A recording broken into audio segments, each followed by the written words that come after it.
Thanks for tuning in. Alan here with ALPS Air Conditioning. Today we want to talk about furnace efficiency, which is AFUE, annual fuel utilization. That's how they rate furnaces. What we have here is an 80 and a 95. So every dollar you spend to heat the home, either 80 cents goes towards heating, 20 cents goes out the vent pipe, or 95 cents goes towards heating, 5 cents goes out the vent pipe.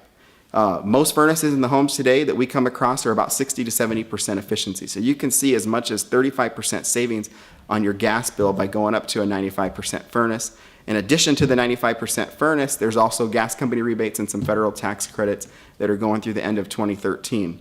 Contact us today so we can help you out and give you more information on how we can solve your heating needs.